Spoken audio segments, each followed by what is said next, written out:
इससे ज्यादा घृणित, निंदनीय, अशोभनीय और कुछ नहीं हो सकता। जिस तरीके से भाषा की सारी मर्यादा को तार तार कर दिया, कैसे ये लोग धर्म का इस्तेमाल करते हैं राजनीति में, और उसके बाद आरोप हम लोगों पर लगाए जाते हैं। अगर ये लोग भगवानों में ही लड़ाई लगा रहे हैं तो सोचिए इंसानों को किस तरीके से ये लोग बांटने का काम करते हैं।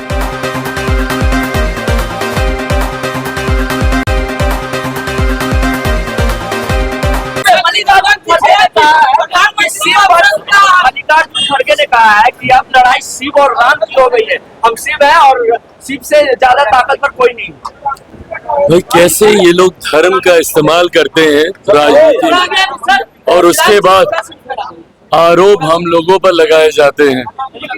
अगर ये लोग भगवानों में ही लड़ाई लगा रहे हैं तो सोचिए इंसानों को किस तरीके से ये लोग बांटने का काम करते हैं।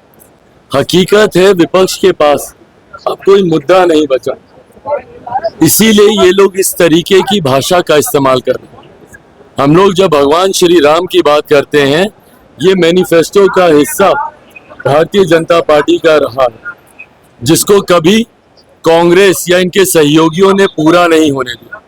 500 साल से ज्यादा तक भगवान श्री राम लल्ला उस टेंट के नीचे रहे, तब ना इनकी भावनाएं आहत हुई, ना इनकी संवेदना उस प्रति जागी। पर आज जब भारतीय जनता पार्टी ने अपने मैनिफेस्टो को पूरा किया, एनडीए ने जब अपनी बातों को पूरा किया, तो आज इनको शिव भी याद आ रहे हैं।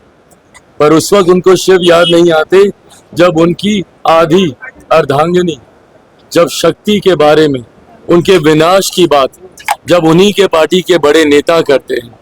हकीकत है चुनाव के वक्त सिर्फ और सिर्फ भावनाओं को आहत करने के लिए कांग्रेस, उनके घटक दल के नेता इस तरीके की बातें करते हैं।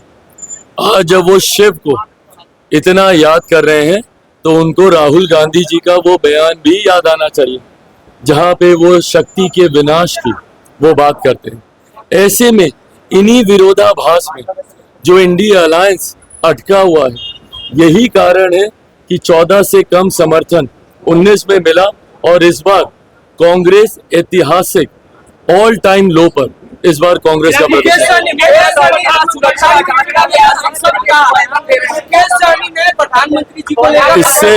इससे ज्यादा घृणित, निंदनीय, अशोभनीय और कुछ नहीं हो सकता। जिस तरीके से भाषा की सारी मर्यादा को तार तार कर दिया गया, और मैं बिहार की जनता से भी अपील करूंगा, और बल्कि मैं उन लोगों से भी अपील करूंगा जो संभवतः कम संख्या में ही सही पर आज की तारीख में जो इंडिया अलायंस का समर्थन कर रहे हैं। मैं पूछना चाहूंगा कि क्या ऐसी भाषा का आप लोग समर्थन कीजिएगा? मेरे प्रधानमंत्री से लाख बैर सही, पर क्या कोई भी सभ्य समाज में ऐसी भाषा का स्थान है? क्या आप एक राष्ट्रीय अध्यक्ष के लिए आप इस तरीके की भाषा का आप इस्तेमाल कर सकते हैं?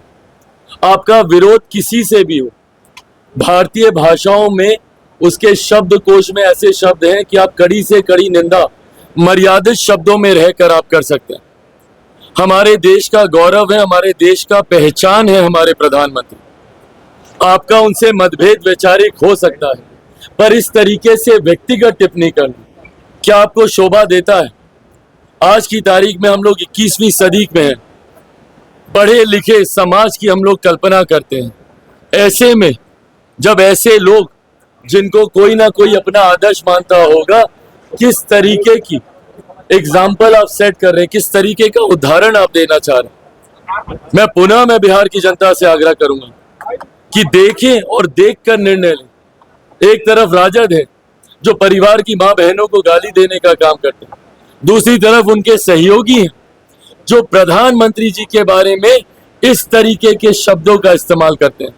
सभ्य समाज में ऐसे शब्दों की कहीं कोई स्थान नहीं, और कल को अगर ऐसे लोग आ गए तो फिर उसके बाद आने वाली पीढ़ी को क्या संस्कार दिए जाएंगे, ये इनके नेताओं की भाषा से ही पता चलता है।